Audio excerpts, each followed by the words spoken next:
Bienvenidos, Manuel y Temoris. Falta que se incorpore Alejandro. Hola, buen día. Un saludo para Violeta, Alejandro. Un gusto estar por acá. Y a Hola, Temoris hola. también, por Sí, supuesto. también, Manuel, Violeta. Hola, Alejandro. No habíamos coincidido por acá. Vi que en el chat estaban comentando que Ernesto estaba muy cambiado. Pero Sí. Muy desmejorado. le había cambiado Es- la voz, había perdido el pelo, pero bueno. sí, muy desmejorado, para decirlo así.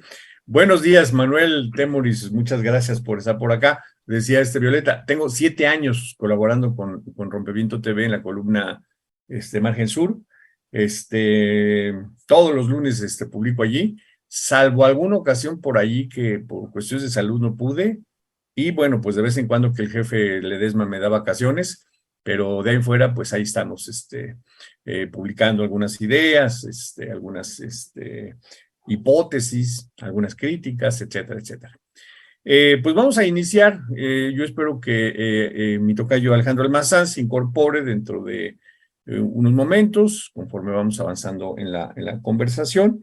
Y pues bueno, esta mesa de los periodistas tenemos una agenda bastante nutrida y pues siempre ocurre que el tiempo aparentemente es amplio y pues al calor de la discusión de las ideas y de los señalamientos, pues muchas veces el tiempo no da, no nos es suficiente. Pues son muchos temas, Manuel, Manuel Hernández Borboya, Temoris Greco. Vamos a iniciar con este asunto de la Sedena y todo, pues, la bataunda que se ha empezado a generar por los Guacamaya Leaks o los Sedena Leaks, o como se le quiera llamar, y que lo he comentado también por ahí en la columna, es que pues esto apenas está iniciando, porque al parecer está la cantidad de información que va a llevar mucho tiempo, pues tener una mirada más detallada sobre esta información, que creo que es incorrecto decir que fue filtrada, más bien que fue robada a la Secretaría de la Defensa Nacional. No estamos en una filtración, estamos ante un delito, que es un robo, ¿no? Y bueno, parte de esta información que ha trascendido, que fue extraída a la Secretaría de la Defensa Nacional, pues francamente yo se los paso a ustedes, me parece muy preocupante, no lo puedo decir de otra manera, muy preocupante, que en la inteligencia, porque así lo denominan, en la inteligencia de la Sedena, pues aparezcan, ¿no? Abogados, dirigentes sociales, defensores de derechos humanos, etcétera, como pues personas que pueden atentar contra el propio Estado, pues eso me parece altamente preocupante. En este caso hablamos de Vidulfo Rosales y de Abel Barrera y otros defensores de derechos humanos, en donde pues los reportes, los informes, la inteligencia de la Sedena los mencionan, los señalan como adversarios, sino es que como enemigos.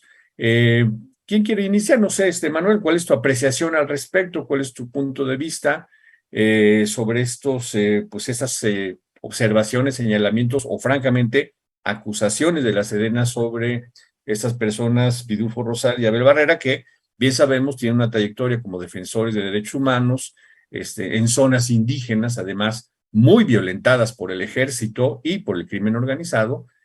¿Cuál es tu apreciación, Manuel? Bueno, pues me parece que no es tanto de extrañarse que el ejército trajera marcaje personal sobre Vidulfo Rosales, luego de ser el abogado de los familiares de los 43 de Ayotzinapa, y me parece que era de esperarse que hubiera este tipo de marcaje personal, ¿no? No por eso quiere decir que sea menos grave esta situación, ¿no? Y que creo que también evidencia mucho, o sea, por lo que hemos sabido de lo que se publicó con las filtraciones que implican a Vidulfo, termina evidenciando la mala calidad de los aparatos de inteligencia del ejército mexicano y de la Sedena, ¿no? O sea, en manos de quién está la seguridad del país cuando se dan informaciones que cualquier grupo que pueda tener cierto grado de protesta social ya inmediatamente es tachado de organización que pudiera atentar contra el Estado mexicano. Me parece un exceso que acaba evidenciando pues un proceder de la Sedena que no es de ahorita, o sea, estas labores las vienen haciendo pues desde mediados del siglo XX, en todo lo que fue el 68, el halconazo, toda esa situación, toda la guerra sucia, pues ha sido un proceder normal del ejército que lamentablemente no se ha quitado.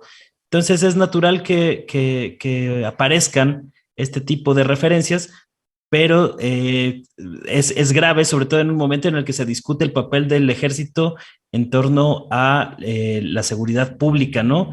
En un momento también en el que ha sido cuestionada la ausencia del secretario de la Defensa, Luis Crescencio Sandoval, de la Cámara de Diputados para comparecer sobre ciertos temas, al mismo tiempo que, según tenemos entendido, viajó a Estados Unidos hace relativamente poco junto con el almirante Rafael Ojeda para organizarse con el ejército estadounidense en el tema relacionado a Haití y la crisis política que está sucediendo allá, y pues intento de injerencia militar por parte de Estados Unidos y Canadá en la isla caribeña, ¿no? Entonces me parece que esta situación acaba evidenciando cómo ha sido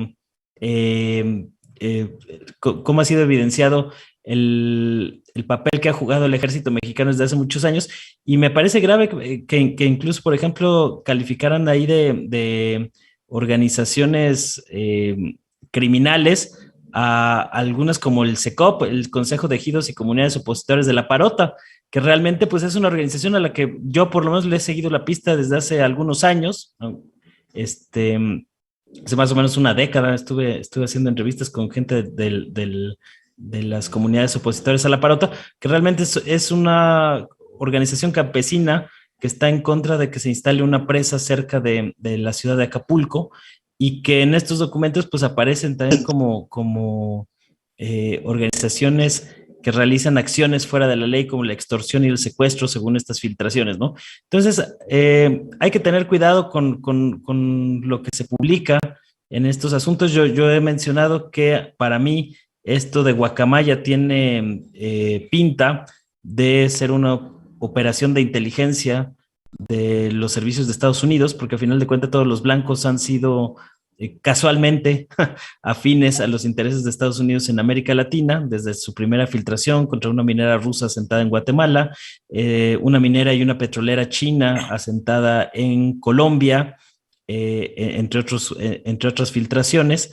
Y posteriormente esta de los ejércitos, ¿no? Que involucra no solo a México, no hay que perder de vista eso, no es solo una filtración de la Sedena, sino que involucra también a El Salvador, a Colombia, a Perú y a Chile, ¿no? Entonces para mí sí hay visos claros de que es una operación para tratar de desestabilizar a estos países. Esto no quiere decir que lo que venga en estos cables no sea cierto, y hay que verificarlo, pero veo que también hay mucha manipulación del tema. Por ahí estaba viendo también la columna de Héctor de Mauleón, que hablaba sobre un supuesto espionaje que salió dentro de los archivos de Guacamaya contra Beatriz Gutiérrez, la esposa de Andrés Manuel López Obrador, y a mí por lo menos no me queda la certeza de que esa grabación que está publicando hoy de Mauleón provenga realmente de los archivos de Guacamaya, o sea, o haya provenido de otro lado, y que ahora lo quieran meter dentro del paquete de Guacamaya, que va a ser muy difícil de verificar. Entonces, pues hay que tener cuidado con este tipo de información, creo yo. De acuerdo, Manuel. Esto que dices es muy, muy importante. Al rato ya todo va a ser guacamaya, ¿no? Y todo realmente habría que primero pasarlo por filtros, hacer las investigaciones correspondientes, y eso me parece muy, muy importante lo que estás diciendo, porque puede ser incluso de gravedad esa información que que se haga pública, y si no se verifica, pues no sabemos si es real o no. Y bueno, ya está con nosotros Alejandro Almazán, bienvenido, muchas gracias. Entró un poquito tarde, ha de haber tenido algunos problemas ahí técnicos, pero gracias que nos estés acompañando. Está aquí en la co-conducción Alejandro Saldaña, tu tocayo, que se publica, ya él nos platicaba una columna cada semana, ya lo conoces, así es que claro. Muchas gracias. Yo quisiera preguntarle a Temoris, esto que les hemos compartido a ustedes el día de ayer y que también tuvimos una entrevista ayer aquí en este espacio con Vidulfo Rosales y con Abel Barrera de allá de Tlachinolan, sobre que esto que está publicando La Silla Rota, esto de Guacamaya Leaks, Sedena vincula a Vidulfo Rosales con secuestros y extorsiones. Eso nos parece, decíamos ayer, pues muy, muy grave en el sentido de que incluso pues están pensando ellos que pudiera haber una acción legal una vez que ya está hecha esta, digamos, especie de denuncia a partir de La Silla Rota, tomando estos documentos de Guacamaya Leaks como si fuera algo dado, y que dado que se le vincula a él al secuestro y a la delincuencia organizada, pudieran tomar alguna acción legal. Entonces, ¿qué decir sobre esto y sobre todo por el uso y cómo se ha estado difundiendo estos Guacaleaks, ¿no? Y sobre todo, pues con esta situación que preocupa, que se criminalice pues a alguien como a ambos, ¿no? Y a otros defensores, pero estoy pensando ahorita en el caso particular de Vidulfo, sobre que ha defendido a los a los familiares de los 43 estudiantes de Ayotzinapa, y bueno, y hoy está siendo criminalizado de esta manera. Temoris, ¿qué decir? Pues mira, a mí me parece, bueno, en primer lugar quisiera precisar que no es solamente el abogado Rosales, sino son varias personas, tanto del comité local del SECOP como del Centro de Derechos Humanos de la Montaña Tlachinolan, incluido su director, Abel Barrera, que es una figura con una larga trayectoria, muy sólida. A mí me parece que incontestable en su defensa de los derechos humanos. Y bueno, pero creo que sobre todo esto lleva a preguntarnos sobre la calidad de la información que están manejando la inteligencia de la Secretaría de la Defensa. Porque, o sea, una cosa, o sea, hay que distinguir entre la información que la institución ofrece de manera pública, digamos que tratando de acomodarla o que de alguna forma represente sus intereses, y otra cosa es la información que la institución maneja de carácter interno. Sus agentes sobre el terreno, sus agentes de inteligencia, son los que les están reportando a sus mandos, a sus superiores, que ahí se encuentran 6 criminales, que son las personas de las que estamos hablando, que ellos presentan en esta lámina. 6, o sea, esta visión de ellos como criminales va subiendo por la escalera de la jerarquía hasta que llega al secretario de la Defensa. Y para el secretario de la Defensa, que se alimenta de esta forma, cuando le hablan de Vidulfo Rosales, de Abel Barrera o de esas organizaciones, él entiende que le están hablando de criminales. Y además probablemente le da una mayor molestia porque desde su punto de vista, dada la información que está recibiendo, son criminales vestidos de ovejitas, vestidos de palomas. En el documental Mirar Morir al Ejército en la Noche de Iguala, en el que tratamos el tema de los 43 de Ayotzinapa, incluimos unas entrevistas o unas declaraciones que dio el general Salvador Cienfuegos, entonces el secretario de la Defensa, al respecto de si el ejército debió haber ayudado, como era su obligación, a los ciudadanos mexicanos, estudiantes de Ayotzinapa, que estaban sujetos a ataque, a balazos, y que estaban siendo llevados a la desaparición por civiles armados y por policías municipales, que el ejército tenía clarísimo que eran policías municipales al servicio del crimen organizado. Y el secretario de la Defensa declaró que si el ejército hubiera intervenido, hubiera tenido que hacerlo contra quienes estaban causando desmanes, así lo dijo, que eran los estudiantes, y a favor de la autoridad, a pesar de que el ejército sabía que la autoridad era criminal. Porque desde su punto de vista, los que realmente a partir de la información que ellos están manejando, quienes realmente son los criminales son los estudiantes, los opositores políticos, los activistas de derechos humanos, los defensores del territorio, la gente que protege a sus comunidades, que se opone a los megaproyectos. Esta es la visión que está subiendo hasta las altas esferas y que alimenta no solamente su discurso, sino sus acciones. ¿Cómo deben ellos actuar frente a estas personas que están importunando al sistema político? El ejército debería asegurarse no solamente de proteger su información, por favor, sino de tener información de calidad. Pero al permitir que desde sus agentes de bases permee una actitud criminalizante que tiene la institución, no está asegurándose de entender bien qué es lo que sucede. O sea, separemos. Una cosa es la actitud política del ejército y otra cosa es que la información de la que el ejército se provee sea mala y que por lo tanto alimente esa actitud política con mala información y que cometan errores. Eso es por un lado. Por el otro, todo esto de los Guacamaya Leaks, hay una competencia, o sea, las personas que hicieron este hackeo, pues no van a ganar un concurso de hacking, porque ellas mismas reconocen, esta organización reconoce que el ejército tenía pues muy mal, era muy vulnerable, o sea, que no les costó trabajo, que estuvieron por meses chupándole la información al ejército sin que el ejército se diera cuenta y que no eran los únicos, había otras 3 entidades y esto lo reveló Alberto Scorsia, un especialista en tecnología del portal Lo que Sigue. Había otras 3 entidades que estaban también sangrándole la información al ejército. O sea, lo que está pasando aquí es imperdonable y ahí yo coincido con Alejandro Saldaña cuando dice que cuando habla sobre la gravedad de esta filtración. Pero cuando están haciendo este hackeo, no solamente es un hacking, digamos, importante en términos de la dificultad, sino que la distribución de la información que han hecho es de novatos.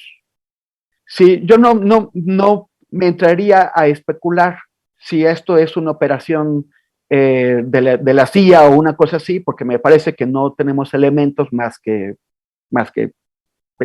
tratar de unir cabos por aquí y por allá sin que realmente tengamos el dato, pero lo que sí es que está a nivel de la distribución de la información, son unos novatos tremendos, porque no han cuidado quién accede a ella.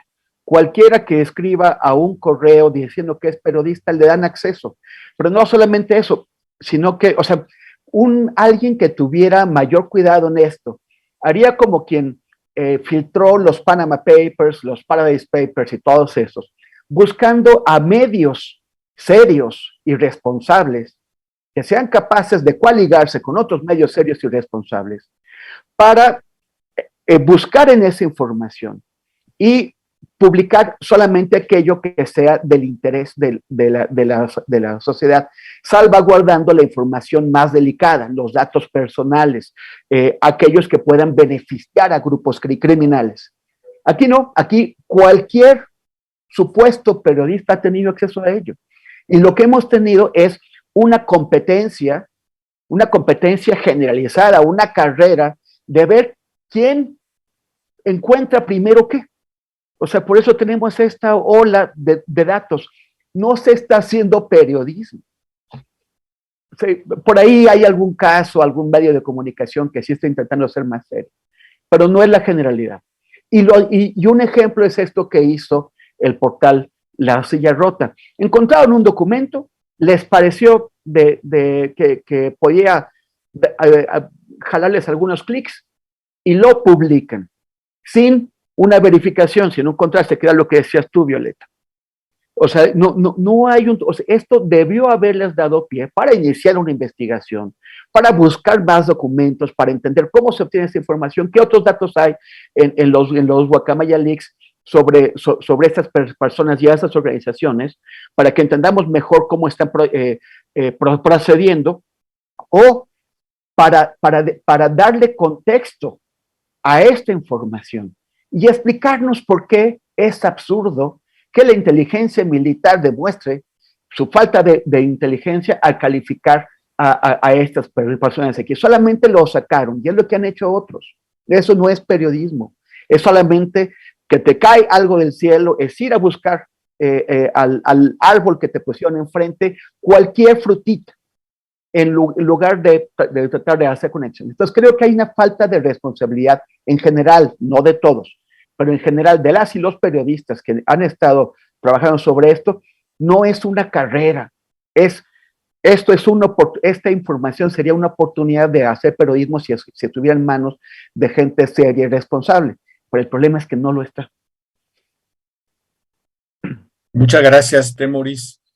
Alejandro Almazán, buenos días. Tu apreciación, tu punto de vista. Creo que hay varios asuntos que ya dejaron sobre la mesa Manuel y Temoris. ¿Cómo la ves, Alejandro? Bueno, perdón por haber llegado tarde. Y dos, yo creo que Temoris pone como todo el mono ahí completo, ¿no? Yo platicaba ayer con gente ahí cercana a los militares y, bueno, me decían, ellos creen primero, o sea, para poder completar lo que dijo ya Temoris muy bien, pero primero lo que me dicen es que ellos creen que es un problema del ejército, o sea, que es un problema interno. Ellos no lo ven que sea una cuestión de la CIA ni estas cosas, sino más bien dentro del ejército, porque se dieron cuenta, bueno, pues, toda su información, pues básicamente está robada del repositorio de un correo de Yahoo que tenían, ¿no? En donde, bueno, lo contrataron y que tuviera toda la capacidad posible, ¿no? Todos los teras posible, nunca lo limpiaron, de ahí son. Lo que me dicen es que toda la información que prácticamente está saliendo, y pues sí, lo estamos viendo, son reportes diarios de gente en terreno. Prácticamente eso es lo que son reportes diarios, ¿no? Por eso hemos visto que la salud del presidente, que Rosa Isela tuvo un problema el 24 de diciembre en su casa, etc., etc., etc., puros reportes así de agentes que están en el terreno, y que ahí es donde, bueno, quiero retomar un poco de lo que dice Temoris, ¿no? Lo que también me dicen los militares, en efecto, es que, o la gente cercana al ejército me dice, mira, el problema es que también los agentes que están en el terreno, pues tienen su propia óptica, ¿no? Tienen sus propios intereses, también hay una suerte de corrupción. Entonces, todos los reportes diarios que llegan, pues no todos son creíbles, ¿no? O sea, la mayoría son dudosos, se tienen que pasar todavía a como a una limpieza todavía más de datos, ¿no? Y llegar. Es interesante lo que dice Temoris, porque en efecto, con esta información se toman decisiones políticas, ¿no? Y digamos, los generales o las cabezas del ejército van tomando decisiones, ¿no? Simplemente por información que no es del todo de buena calidad de los agentes que están ahí. Es decir, creo que también muchas de las situaciones que puedan salir de otros políticos, no necesariamente de la 4T, sino de todos, bueno, la mayoría podrían ser reportes que pudieran traer una carga, ¿no? Personal, individual en efecto, el agente que está dando hacia el personaje. Entonces, dicen, mira, pues esa es básicamente como nuestra primera, es como la captación de datos, es como nosotros los reporteros, ¿no? Que vamos primero, reporteamos a alguien y ya como que nos dice algo, pero si vamos y lo corroboramos, pues resulta que no es así, ¿no? Entonces, es un poco más o menos así el trabajo que, bueno, es lo que ellos me explican, a lo mejor me lo están diciendo para desafanarse un poco de la responsabilidad, lo que sea, pero eso sí me lo dejaron un poco claro, ¿no? Y lo otro es, o sea, me parece que cuando... O sea, es muy triste al final ver, digo, independientemente de que los reportes sean verídicos o no, pero es triste y alarmante a la vez ver cómo el ejército está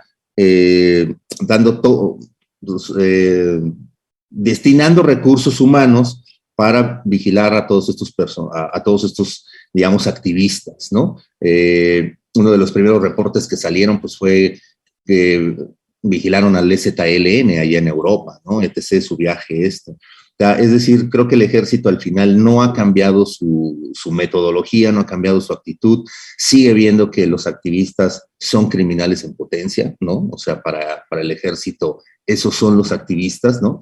Y yo creo que por eso, de ahí nuestro miedo, yo creo que siempre ha sido latente de que el ejército siga en las calles, pues porque son estos militares que son prácticamente como máquinas para matar, ¿no? Y máquinas que no respetan derechos humanos. Entonces, esa gente es la que está haciendo los reportes, esa es la gente que está tachando o diciendo que fulanito, menganito tiene relaciones criminales, y bueno, pues eso al final me parece que es muy peligroso, ¿no?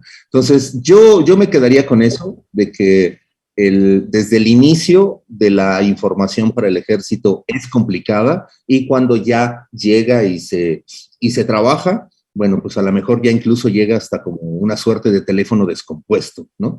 Entonces, por eso también es grave, ¿no? Es grave el manejo que se está dando a toda la información. La semana pasada lo decíamos, ¿no? Aquí, y Temoris lo remarca ahora en este momento, en cómo los medios también están en una suerte de competencia a ver quién saca el escándalo, ¿no? Que pegue más, la nota que se haga más viral, ¿no? Pero no están viendo como un todo, no se está como procesando bien la información, y toda la avalancha, la verdad, de la información, a mí, en este momento, yo puedo decir, me acuerdo que sacaron la nota así de la salud del presidente, sacaron una nota de acoso, y sacaron esto de los gobernadores y algo de Adán, pero recuerdo 4 o 5 notas, no recuerdo las decenas que están sacando, y he ahí el problema, ¿no? Que al final esta información es una avalancha, que se van perdiendo todos estos golpes periodísticos que los propios colegas quieren dar, ¿no? Y que al final, pues, resulta en nada, ¿no? O sea,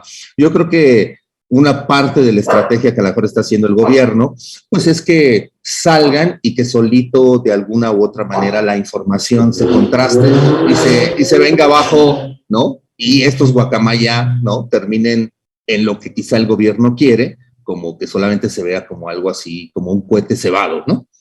Creo que por ahí va. Gracias, Alejandro. Pues muchos temas que comentar. No olvidemos que la Auditoría Superior de la Federación ya les había hecho la advertencia, ¿no? Que ustedes mismos incluso creo que aquí lo habían comentado en este espacio. Ya había una advertencia de que había que proteger los archivos y pues todo lo que manejaba la Secretaría de la Defensa Nacional en términos de la posibilidad de que pudiera ser hackeada, o que pudiera ser abierta al público en general, y a estos hombres que pues tienen experiencia detrás. Entonces eso no hay que dejarlo de mencionar, junto con lo que ya estaban ustedes diciendo de Alberto Escorcia, que ha estado dando realmente unas cátedras al respecto. Y bueno, una cuestión aquí, tenemos que pasar al siguiente tema, pero sí algo quisiera agregar, Manuel, pero una cuestión que quería comentar a partir de lo que decía Alejandro.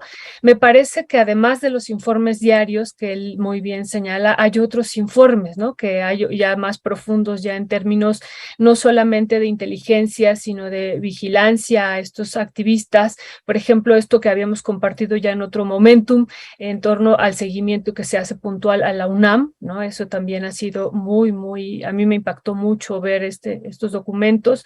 Luego, otra parte, lo de todo lo de las normales también rurales, o sea, la UNAM son las normales rurales, que eso ya lo sabíamos, ¿no? Pero también es al pueblo yaqui, es al multi, al EZLN, como tú dijiste, en Europa, pero también aquí a todas las organizaciones que están involucradas desde hace muchos años. Y esto que también realmente toma relevancia, sobre todo por lo que vivimos aquí en la Ciudad de México, este seguimiento puntual de los grupos del crimen organizado en toda la Ciudad de México. O sea, que va más allá de los informes diarios, y me parece que pues iremos teniendo más y más acceso a los archivos e iremos descubriendo pues más cosas. Pero bueno, aquí me parece muy importante lo que también señala Temoris, en el sentido de que no se está haciendo periodismo, no se está verificando, se están dando por un hecho, y está habiendo pues casos graves, y que yo regreso ahí al tema tema de Vidulfo, ¿no? Y de Abel Barrera y de estos otros defensores de los territorios y de derechos humanos que pueden resultar realmente manejando la información sin una ética periodística, sin una verificación, ¿no? Sin una comprobación, pues pueden resultar en una situación grave, como ellos ya lo están previendo que pueda, o sea, se puede utilizar la información así, ¿no? Entonces, bueno, yo le pediría una última reflexión a Manuel, y si pudiéramos pasar también a otro tema que es de gran preocupación y que ayer ocupó la primera plana de alguno de los diarios de esta nación, sobre la situación de emergencia y dramática que se está viviendo en Haití. Manuel. Sí, pues lo que queda claro con estos cables que hemos tenido conocimiento, además de las grandes deficiencias de la Sedena, porque no puede ser que tengas información sensible en manos de una compañía privada extranjera, ya de entrada eso es cuestionable. Pues queda también claro que el ejército sigue haciendo labores de contrainsurgencia, como hace 50 años. Todo lo que huela a contrainsurgencia, el ejército tiene una mirada ahí. Es decir, no solo es el tema de la labor del ejército en tareas de seguridad pública, sino también las tareas que históricamente ha realizado el ejército, pues espiando, notificando de cualquier movimiento, de cualquier organización que pueda pues manifestar un dejo de protesta o de inconformidad frente a las cosas que realiza el gobierno o el Estado mexicano, ¿no? Entonces eso me parece muy, muy grave y que viene muy a colación pues con esta discusión de hasta qué punto se debe de permitir la labor del ejército en estas tareas, ¿no? No son cuerpos civiles, o muchos también, por ahí vi que algunos eran reportes de la Policía Federal que se los pasaban al ejército, etcétera, etcétera, pero me parece que sí todavía existe un gran riesgo de seguirle dando facultades a esta institución para que realice este tipo de labores, ¿no? Ojalá que con esa precisión desmantelaran a las organizaciones de los cárteles de la droga, que curiosamente ahí no aplica ese nivel de rigor o de fortaleza a la hora de realizar estas operaciones de inteligencia, ¿no? Entonces creo que deberían de encaminar mejor sus esfuerzos y toda esa energía que están gastando en labores de contrainsurgencia las deberían de aplicar para los cárteles de la droga. Y bueno, respecto a lo de Haití, me parece muy grave también lo que está sucediendo por allá.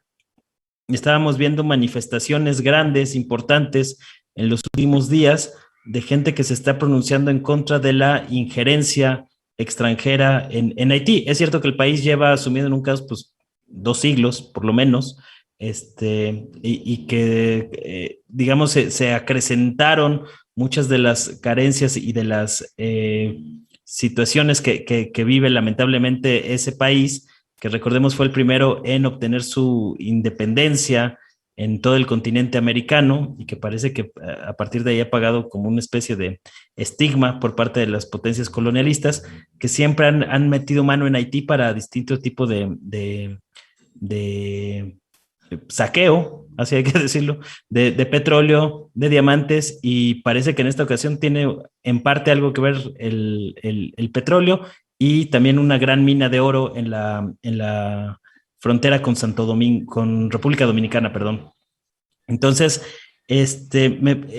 lo que hemos visto es una serie de protestas incrementándose porque hay varias voces lideradas por Estados Unidos, secundadas por Canadá, que han mandado armamento para que la policía contenga a las bandas criminales, que sí, desde luego que hay bandas criminales en todo Haití, ¿no? Que vive prácticamente un estado de anarquía, con un presidente ilegítimo, con Henry ahí puesto luego del asesinato de Jovenel Moïse, que curiosamente también hay nexos con la CIA. Claramente hubo un escuadrón de mercenarios colombianos que asesinaron al presidente, al entonces presidente de Haití, Jovenel Moïse, y a partir de ahí pues se han intensificado muchos problemas políticos, sociales que vive el país y que se han recrudecido con todo el tema de la inflación que se ha disparado y ha recrudecido pues las condiciones de precariedad, de hambre y demás que están azotando a la isla. Entonces estamos viviendo un momento de pues de protesta social muy, muy acrecentada en las calles, y sobre todo a mí me llama la atención que hay grupos de gente que dice, oigan, ojo con esto, porque no son solo pandillas, es también inicios de una revolución, y lo que están pidiendo es que no haya una nueva injerencia de los cuerpos internacionales, porque llevan por lo menos pues, en las últimas décadas 10 intervenciones de los cascos azules de Naciones Unidas, y lo que dice la gente allá, según estuve leyendo algunas entrevistas, pues es que solo han servido para recrudecer y precarizar más las condiciones en las que vive la gente. Entonces me parece que no hay que perder de vista, sobre todo cuando pues vemos de repente un doble discurso frente a lo que pasa en otras regiones como Haití, el mismo Palestina, frente a lo que pasa en Ucrania, ¿no? Pareciera que como no son güeros de ojos azules, como dijo el presidente ucraniano Volodymyr Zelensky al principio de la crisis, pues parece que no se toma en cuenta o no se le da la relevancia que amerita una situación como la que se está viviendo en Haití, un país devastado por el colonialismo y el imperialismo, y que está tratando de salir de esa situación pues muy, muy lamentable. Muchas gracias, Manuel. Temoris, yo ya lo apuntó un poquito Manuel, de asunto de la crisis humanitaria, agravada ahora también por problemas de salud, ¿no? Creo que hay una crisis agudizada por el cólera, entre otras enfermedades, ¿no? Un país sumamente pobre, una población muy vulnerable y muy vulnerada. ¿Cuál es tu apreciación, Temoris, y cuál es digamos, el papel de los organismos internacionales, la ONU en particular, de los Estados Unidos, sin lugar a dudas, ¿no? ¿Cómo la ves, Temoris? Incluso, perdón que me interrumpa, como viajero, ¿verdad? Que has recorrido, creo que medio mundo, te pregunto si has estado en Haití. Sí, no, he estado en contacto con Haití desde la adolescencia, porque en aquel tiempo estaban exiliados aquí. Bueno, estaba exiliado el dirigente de la oposición a la dictadura de Duvalier, Jean-Pierre Charles, y yo estaba, digamos, en el mismo círculo que sus hijos. Y desde entonces he seguido a Haití, no he tenido la oportunidad de ir a Haití. Me parece que muy pronto, en unos meses, podré tenerla, pero sí ha seguido el caso. Es muy difícil seguir lo que pasa en Haití.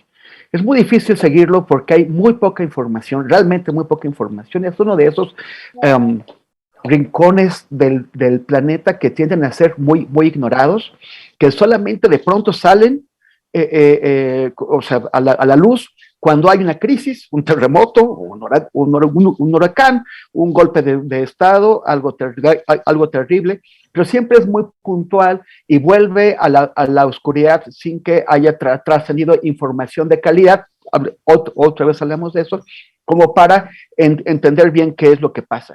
Ayer estuve pues, siguiendo el asunto, intentando encontrar, digamos, información del terreno en medios de comunicación muy distintos de Estados Unidos, de Europa, Al Jazeera, Al Arabia. En Russia Today encontré a un periodista, una persona que se llama Jackson Jean, que también trabaja para Telesur, que habla español con cierto acento argentino, parece que estuvo allá. Y el tema es que él no me estaba explicando bien qué era lo que pasa. Ya cuando averigué un poquito más de él, me di cuenta que en realidad él es un activista, él es parte de la oposición, que estos medios lo están tomando como periodista, pero es como si los medios extranjeros intentaran tomar como periodista a uno de los líderes de la oposición en México y que esa persona les explicara qué es lo que pasa aquí, pues entonces ya veríamos qué es lo que pasa. Y una de las cosas que él decía es que las protestas que se estaban produciendo ahí eran de la oposición en general, así decía, o de las organizaciones sociales, pero no decía qué organizaciones. O sea, realmente no nos permitía saber qué tan amplias o qué tan representativas son estas protestas. Lo que sí vi en distintas imágenes que trascendieron es que no parecen ser, o sea, en esas protestas no se ven, digamos, miembros de las pandillas, parecen ser jóvenes comunes y corrientes que están bailando y cantando y protestando, pero que, o sea, como podría ser las protestas en cualquier otro lugar. El tema es que esta intervención que que está planteando Estados Unidos con el apoyo de México, y que además llevaría más tropas y más equipos de Estados Unidos, de Canadá y de otros países, pues es muy difícil que Estados Unidos nos convenza de que es una intervención, digamos que de buena fe. Estados Unidos apoyó la dictadura de los Duvalier, de Papá Doc y su hijo Baby Doc, que duró casi 30 años, de 1957 a 1986, hasta que por fin salieron. Fue una dictadura tremenda que utilizaba unas milicias paramilitares llamadas los Tontón Macuch, que solían ejecutar a los opositores políticos y en general la gente así, colocándoles alrededor del cuello una llanta, una llanta de coche ardiendo, y así los mataban. Hasta que por fin lograron echarlos, y vino un dirigente que podría, o sea, generaba la sensación de que podía haber abierto un camino a esta sufrida república. Ya Manuel contó, o sea, son más de, es la primera república que se independizó después de Estados Unidos en 1804, y que podría haber abierto un camino. En 1990 fue electo presidente Jean Bertrand Aristide. Pero en 1991 le dieron un golpe de Estado y generó una crisis, este golpe de Estado, que nunca pudieron resolver hasta que en el año 2000 volvió a ser electo presidente, y en 2004 le volvieron a dar un golpe de Estado. En este segundo golpe de Estado estuvo involucrado Ariel Henry, o sea, el actual presidente, o sea, con el apoyo de Estados Unidos. Y este segundo golpe de Estado, yo creo que descarriló definitivamente las posibilidades de que Haití pudiera ser libre en su forma de decidir la manera en que conduce sus asuntos. Fue un golpe patrocinado también por Estados Unidos, pero que tampoco resolvió las cosas a favor de Estados Unidos, porque han ido teniendo distintos gobernantes porque son pleitos entre las élites, entre grupos políticos contrarios, que son también grupos empresariales con brazos criminales. Se han ido pegando unos a otros. Hace 5 años hubo otras elecciones, que hubo un fraude electoral, con el candidato que intentó imponer a Estados Unidos, Jovenel Moïse. Y después se repitieron las elecciones, y ahí sí, con la participación del 21% del electorado, o sea, solamente ese sector de la gente votó, y ahí finalmente se impuso la presidencia de Jovenel Moïse. Pero no se pusieron de acuerdo. Y eventualmente asesinaron, o sea, en julio del año pasado, el grupo de colombianos, de mercenarios colombianos que estaba mencionando Manuel, que a mí no me queda claro que sea de la CIA, o sea, no veo las evidencias, porque la CIA también estaba del lado de Jovenel Moïse. Entonces ahí, pero finalmente lo asesinaron en su palacio, en el palacio presidencial, con toda la impunidad. Y se impuso Ariel Henry, que está acusado de haber tenido contacto antes y después con el organizador del asesinato del expresidente. Pero entonces Estados Unidos y otros países imponen a Jovenel Henry, y para completar el periodo del asesinado presidente Moïse. Pero ese periodo se acabó en febrero de este año, y es lo que dice la oposición: ya te tienes que ir. Y Henry ha estado prometiendo que va a hacer elecciones, y nada más ha ido pateando el bote. Las intervenciones extranjeras no han resuelto el problema de Haití. La anterior, que duró 13 años, de 2004 a 2017, estuvo a cargo de Brasil, y por cierto, fue quien en 2004 quien impulsó esta intervención avalada por la ONU, pues fue el presidente Lula. Entonces, que también tiene ahí, o sea, fue una concesión a sus Fuerzas Armadas que querían ocuparse en algo, y pues les dijo, pues váyanse a ocupar Haití. El tema es que las intervenciones no han resuelto la crisis de Haití, y no la resuelven porque no se permite que la gente de Haití ponga a sus gobernantes. Ya le dieron 2 golpes a Aristide.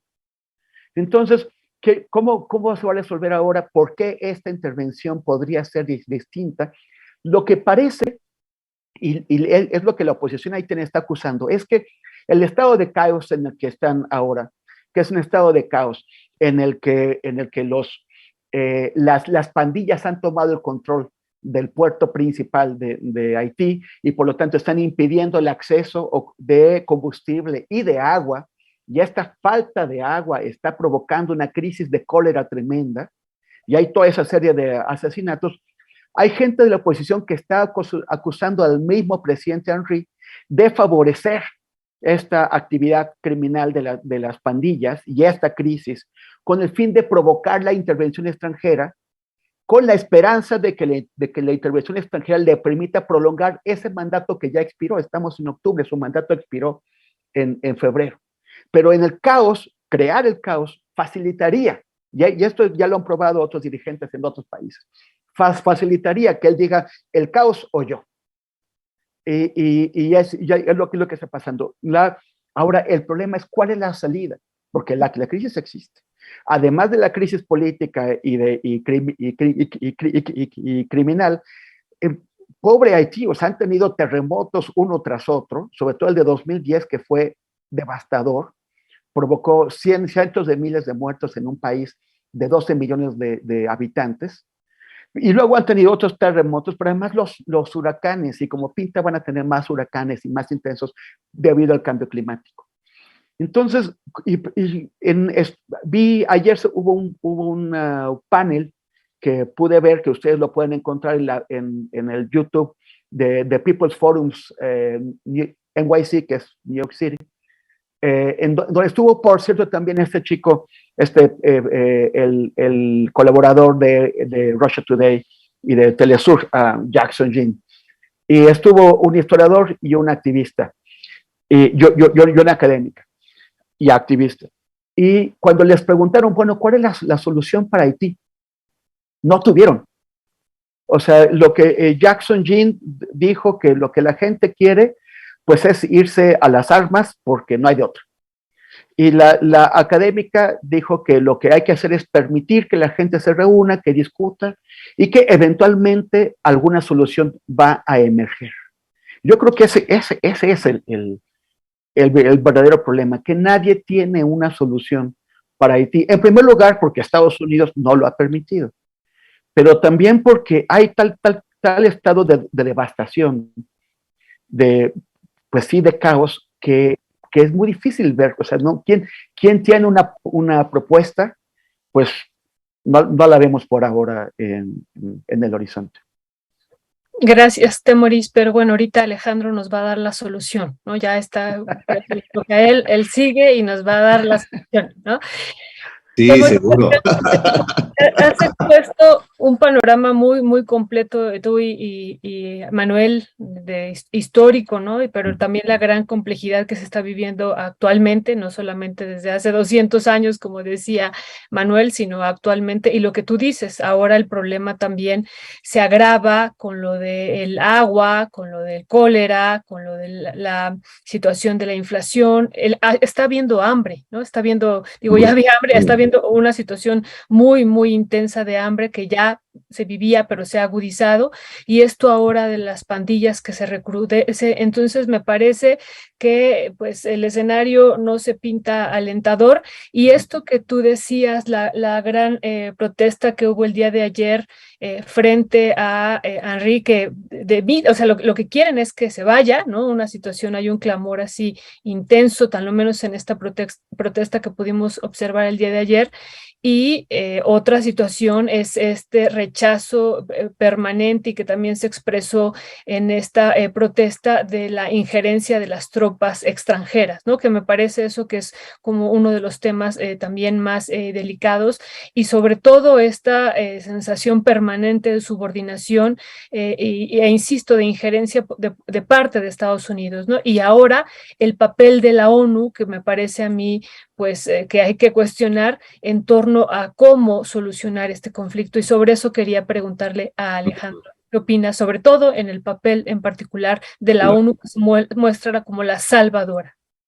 Pues mira, yo por lo menos lo que leí, ¿no? Lo que he leído, yo me acuerdo mucho en efecto, del golpe de 2004. Yo lo viví a través de un amigo fotoperiodista, Daniel Aguilar, andaba allá en Haití y me contaba, ¿no? Después cuando vino acá a México, pues ya como que me explicó todo el panorama. Su único error fue haber ido con Carlos Loret, ¿no? A Haití, pero todo lo demás lo hizo muy bien, ¿no? Ganó un premio de una foto en donde están linchando a un haitiano ahí terrible. Pero bueno, lo que creo que yo entendí desde entonces, ¿no? O que he entendido desde entonces, y no estoy tan involucrado en el caso, por supuesto, pero lo que he entendido desde entonces, al ver los hechos, es que Estados Unidos, pues está haciendo, junto con la ONU, está haciendo una intervención, pues prácticamente del librito, ¿no? Es decir, ha llevado a un país a un caos, a Estados Unidos, Canadá, Brasil. Estaba leyendo que Brasil, ahora que lo mencionó Temoris, puso casi el 60% de los militares, o sea, terrible, ¿no? Bueno, esos militares, esos países, fueron los mismos que armaron, ¿no? a las pandillas y a otros grupos, ¿no? Subversivos en Haití. Entonces están haciendo lo mismo que pues hacían en las guerrillas quizá de los años 70, 80, ¿no? En Centroamérica, es decir, armar a esa parte que está en contra, o una parte de la población que está en contra, armarla, hacer un autogolpe, llegar a Estados Unidos y la ONU a ayudarles. Estados Unidos y la ONU a veces actúan como los cárteles, ¿no? Ponen a un lugarteniente y ese lugarteniente ya no les gusta y van y lo matan o lo traicionan porque pues al final es un lugarteniente. Y a mí me parece que los presidentes que han puesto en Haití, ¿no? O que han tratado de imponer, pues son esos, son unos lugartenientes que cuando ya no les sirven, bueno, pues tienen que echarlos, ¿no? Les pasó en Centroamérica, ¿no? Con Somoza y con todos estos personajes que en algún momento fueron parte de los estadounidenses, fueron los amigos de los estadounidenses y después, bueno, pues terminaron siendo los enemigos, ¿no? Entonces yo creo que Haití está viviendo, está en ese punto, está en el punto en donde es una intervención, pues les digo, prácticamente de libro, en donde se tiene que hacer porque ya no hay de otra, es decir, están en una situación terrible, ¿no? Tú hablabas de la hambruna, ¿no? Yo leía que son casi como 19,000 personas que se están contabilizando que realmente ya están en la hambruna, pero son millones los que ya no tienen el acceso a... Entonces, me parece que va a ser inevitable la intervención. Lástima por el pueblo de Haití, pues porque pues, prácticamente lo que les van a hacer es un golpe de Estado así muy, muy, muy blando, tratándolos de salvar, y que ahí se van a quedar, ¿cuántos? O sea, la intervención anterior fueron, dijo Temoris, como 13 años, 12, 13 años. Bueno, pues quién sabe cuántos años va a ser esta intervención, ¿no? Y qué es lo que les va a quedar al final a Haití de recursos, ¿no? El oro, el petróleo, etc. O sea, se lo han acabado todo, ¿no? Haití está en una posición muy complicada, ¿no? Porque o lo salvan o la intervención, o sea, hay una de dos, ¿no? O están estos tipos que nos van a matar, el cólera, etc., y la inflación, o vienen estos a medio salvarnos, pero van a estar 13 años o más. Y bueno, algo terrible de la intervención pasada, pues fueron todas las violaciones a mujeres, ¿no? O sea, fue terrible las violaciones. Por eso es que también los haitianos dicen no los queremos, ¿no? Porque las intervenciones pasadas, pues hubo muchas masacres, estas violaciones, ¿no? A mujeres, golpes a niños, ¿no? Matanzas a niños, etc. Por eso los haitianos están ahí. Así que qué difícil para ellos, ¿no? Ya seguramente iremos hablando más conforme se vaya desenvolviendo lo que ocurre en Haití, pero en este momento, no, pues yo creo que ninguno de nosotros quisiera estar en los zapatos de un haitiano, ¿no? Porque la decisión es muy complicada para ellos, ¿no? Cualquiera que ésta sea, cualquiera va a traer perjuicios para ellos. Sí, la verdad es que no se ve para dónde, ¿no? Y no se ve para dónde, digamos, hay muchas razones, ya ustedes han detallado algunas, pero pues al no haber una estructura institucional, pues más o menos confiable, ¿no? Me refiero a instituciones democráticas, pues medianamente, saludables, por decirlo de alguna manera, pues entonces no hay dónde enraizar nada, ¿no? O sea, es una situación realmente de enorme complejidad, de enorme dolor que está pasando pues mucha gente, ¿no? Por cierto, es un fenómeno que pues como ya señalaba, ¿no? Nos parece alejado de nuestro contexto, pero no está tan alejado, ¿eh? En México hay una buena cantidad de migrantes de origen haitiano que llegan desde la frontera sur, ¿no? Que logran llegar a Chiapas, a Tabasco, qué sé yo, y que los encuentra uno en diferentes ciudades de México, ¿no? Aquí mismo en el estado de Veracruz, en diferentes lugares han llegado. No, y han estado así migrando, ¿no? Terrible, o sea, desde Brasil, ¿no? Van subiendo, ¿no? O sea, fueron contratados muchos de ellos para construir los estadios de las Olimpiadas y del Mundial de Brasil y fueron subiendo hasta llegar a Tijuana prácticamente, donde hay toda una colonia de haitianos, en donde la mayoría de los haitianos increíbles, o sea, son médicos, son arquitectos, son profesionistas, o sea, no estamos hablando de, no, pues es que eran albañiles los que hacían el estadio, no, son médicos, ¿no? Simplemente pues que ellos se han salido de ahí de su país porque ya no hay prácticamente una solución para ellos, ¿no? Pues sigamos, no sé, creo que ya no nos va a dar tiempo, habíamos planteado otro tema, pero ya no nos va a dar tiempo, a lo mejor una reflexión de 1 minuto de cada uno de ustedes en torno al último tema que tiene que ver con esto de la discusión que hubo entre Adán Augusto y Movimiento Ciudadano por esta, pues no posibilidad de reunión y de rendir cuentas por parte de la Sedena en términos de qué pasó con esta pues posible filtración o posible apertura que tuvo el ejército para difundir estos temas en Guacamaya Leaks, ¿no? Entonces, ¿quién quiere iniciar? A lo mejor Alejandro mismo. Sí, Alejandro, yo lo propuse. Ya. No, pues muy rápido, mira, yo pensé que la verdad que iba a haber más carnita, pero bueno, al final lo que me cuentan es que el problema con Samuel, o sea, cuando Adán le dice a Samuel de que sus policías los utiliza para los Oxxo, ese ya es un golpe medido entre ellos, ¿no? ¿Cuál es la razón?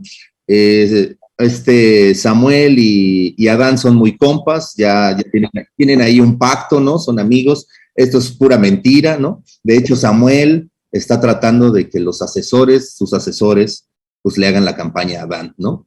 Pero el golpe que sí es real es el con Alfaro, ¿no? Con Alfaro es otro boleto, porque con Alfaro las estadísticas ahí están, aunque Alfaro haya ayer enseñado unas estadísticas que quién sabe dónde las sacó, pero el informe... Dijo que de los informes de la Secretaría de Seguridad, claro, Pública. Pero el informe que por lo menos yo ayer pedí, porque dije, pues es que Alfaro está diciendo esto, me mandaron uno en donde Jalisco es uno de los 6 estados en donde se concentra el 50% de los homicidios, ¿no?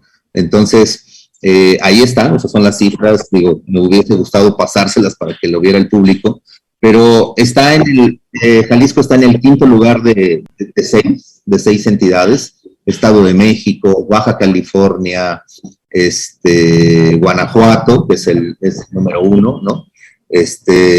Guerrero, Michoacán, esos son, digamos, los estados que concentran a los homicidios. Entonces, ahí sí hay un problema con Alfaro. Con Alfaro están viendo que, oye, tú nos pides a cada rato intervenciones y hoy no sales con que no. De hecho, bueno, pues al rato es la competencia de Rosacela Rodríguez, ¿no?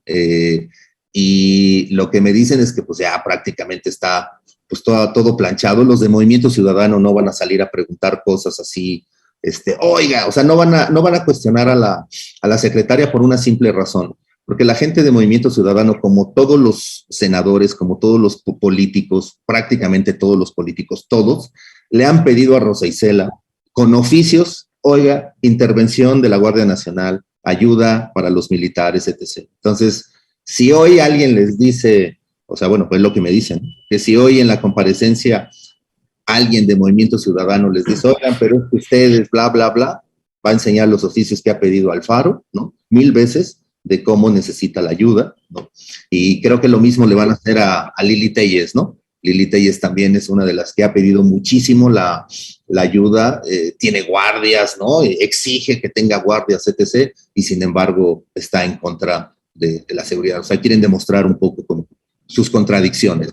Básicamente es eso, ¿no? Digo, podríamos abundar más, pero en síntesis, esa es la bronca que está pasando ahorita ahí con Adán y Movimiento Ciudadano.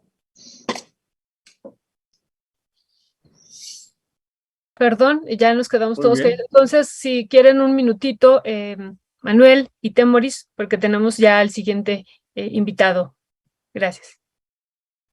Adelante. Sí, pues yo no tengo mucho que agregar sobre el tema. Digo, nada más vi ahí el video de Alfaro bastante molesto, que incluso le reclamaba a Dan Augusto que le pidiera convencer a algunos senadores para sacar la reforma de el Ejército y la Guardia Nacional.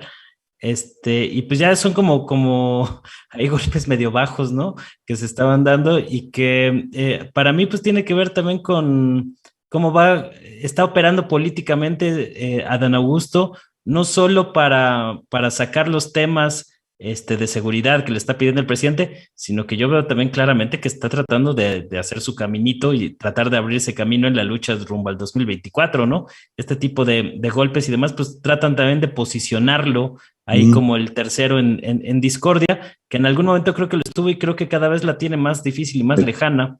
Entonces, como que yo lo veo más también como por ahí un intento de Adán Augusto de meterse en la contienda de los morenistas rumbo al 2024. Temoris. Bueno, nada más en 2016, cuando le hackearon el correo a Hillary Clinton, Hillary, hubo quien, o sea, es probable que por eso haya perdido las elecciones frente a Donald Trump. No tanto por la información que le sacaron, sino por el descuido, porque ella no utilizó el correo protegido y utilizó otro correo que ella pensó que estaba protegido, pero no lo estaba, y puso en peligro información que tiene que ver con la seguridad nacional. Ahí incluso hubo quien señaló que había cometido un delito al exponer esta información a ojos ajenos. El jefe del Estado Mayor de Chile tuvo que renunciar por lo de las Guacamaya Leaks, por la información que sacaron sobre el ejército chileno. El secretario de la Defensa Nacional debió haber renunciado. Si tuviéramos otro país donde los funcionarios son adultos y asumen con madurez sus fallas, se lo hubiera renunciado. Por lo menos debió haber ido modosito y bien portado y con la cabeza baja a la Cámara de Diputados a reunirse con la Comisión de la Defensa para explicar no solamente qué hizo y cuáles son las responsabilidades, sino qué está haciendo la defensa para impedir que esto vuelva a ocurrir. Sin embargo, en lugar de eso, primero citó a los diputados en sus oficinas del ejército y después les dijo que dice mi mamá que siempre no, que dice el general que siempre no, y salió el justificador de oficio, que es Adán Augusto López, a decir que no se había hecho la reunión, que porque el general secretario se había sentido ofendido por el tono que tuvo la carta que le envió Movimiento Ciudadano. Y todavía peor, o sea, esto es una evasión de la rendición de cuentas que tiene que hacer el ejército ante la justicia civil, ante los dos poderes civiles, ante el poder legislativo en este caso, pero además, resulta que Movimiento Ciudadano, digo, por una vez, yo creo que ellos están intentando sacar rédito político de esto, pero Movimiento Ciudadano se quedó solo porque de pronto el PRI y el PAN y todo el mundo se puso a que, bueno, sí, no hace falta que el secretario de la Defensa comparezca para explicar la mayor fuga de información que hemos tenido en la historia de México. Entonces, o sea, bueno, a mí me parece tremendo esta complicidad de los distintos partidos políticos, empezando por Morena, para ayudar al ejército a evadir la rendición de cuentas y que se someta a la supervisión civil, como tiene que hacer cualquier ejército en un país democrático. Y ya para terminar, nada más recordar eso. Seguimos hablando de Alberto Scorsia y de su portal Lo que sigue, y él está pues prácticamente en el exilio, se tuvo que ir del país por amenazas que ha sufrido, amenazas de muerte.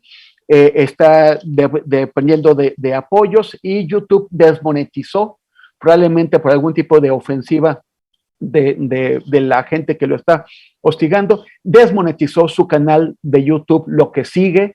Entonces, por un lado, está pidiendo apoyo en redes sociales a aquellos que lo puedan buscar en arroba lo que sigue en Twitter, para presionar a YouTube para que le devuelva la monetización, y también ha puesto a disposición una cuenta de banco para apoyarlo ahora que tiene que vivir en el extranjero, por la información que él ha aportado al servicio del público. Muchísimas gracias, perdón por esta última excepción, pero creo que es importante señalar esto que está viviendo Alberto Scorsia y su portal. Sí, no, sí. Muchísimas gracias, Manuel Hernández Borbolla, Temoris Greco, Alejandro Almazán. Yo creo que esto que comentas acerca de Alberto Scorsia, pues en las diferentes redes sociales buscaremos la manera también de darle pues alguna cobertura, apoyo para que regrese la monetización de su canal de YouTube. Ha sido muy interesante su conversación, tenemos todavía algunos temas en la agenda. Muchísimas gracias y que tengan un lindo día. Hasta pronto. Gracias, abrazos. Bye. Gracias. Un abrazo. Chao. Gracias.